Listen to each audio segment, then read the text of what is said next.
Continuando, pessoal, artigo 264. A utilização dos terrenos deverá incluir a destinação de vagas de veículos, conforme especificado abaixo, de acordo com a categoria de uso e com a área total de aproveitamento. Então vamos lá. Número de vagas para estacionamento, número de vagas especiais, espaço para carga e descarga e área de embarque e desembarque de pessoas. Os parâmetros de que trata o caput deste artigo constam no quadro 3 do anexo 2 desta lei.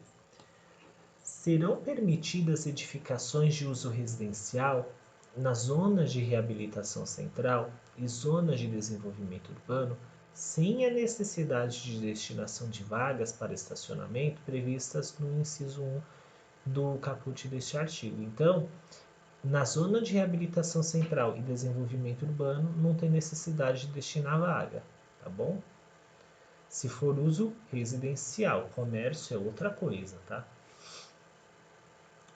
Terceiro parágrafo. Os espaços necessários ao parqueamento de veículos e estacionamento de veículos, embarque e desembarque, carga e descarga e vagas especiais deverão estar contidos nos limites do terreno, onde será implantado o empreendimento e em local próximo ao acesso às edificações. Os espaços para carga e descarga compreendem as áreas de espera com acessos conjugados à via pública.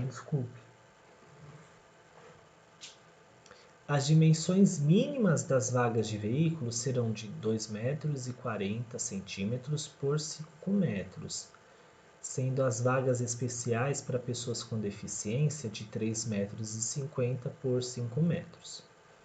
Idoso, 2,40 por 5 metros e gestantes, 2,40 por 5 metros. Ou seja, todas as vagas têm 2,40 por 5, exceto as vagas para PCD, que são vagas de 3,5 metros por 5.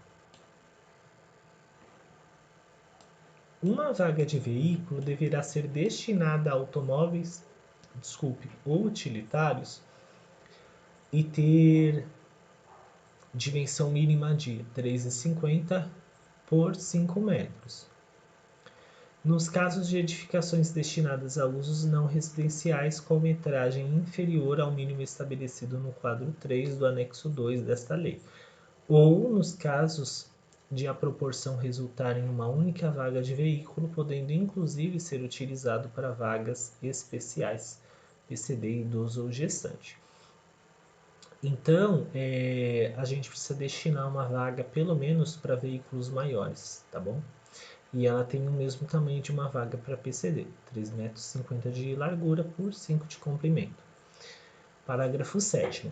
As edificações destinadas aos usos não residenciais deverão possuir vagas destinadas a motocicletas ou bicicletas na proporção de uma vaga a cada 3 vagas obrigatórias de automóveis, com dimensões mínimas de 1 metro por 2,40 metros.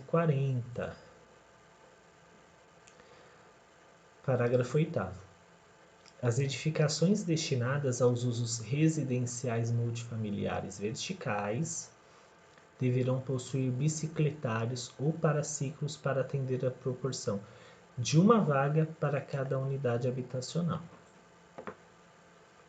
Então, pessoal, se tiver um edifício de apartamentos com 60 apartamentos, a gente precisa de 60 vagas para o bicicletário.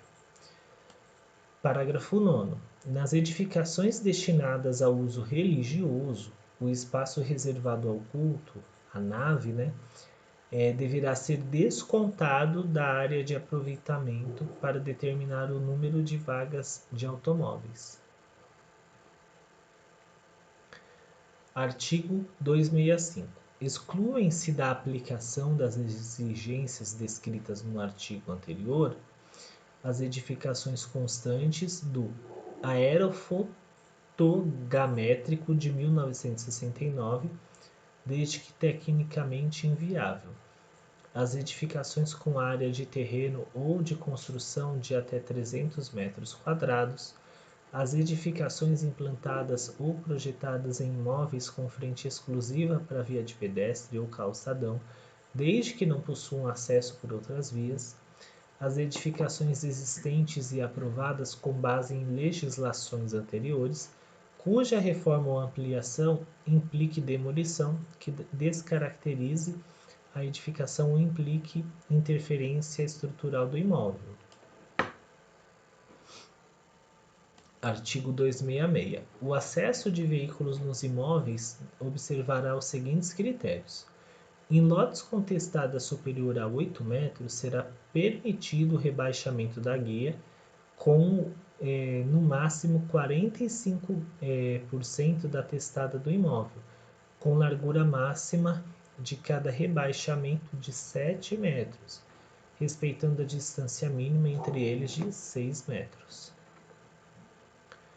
Em lotes com testada de até 8 metros, o rebaixamento terá largura máxima de 3,5 metros.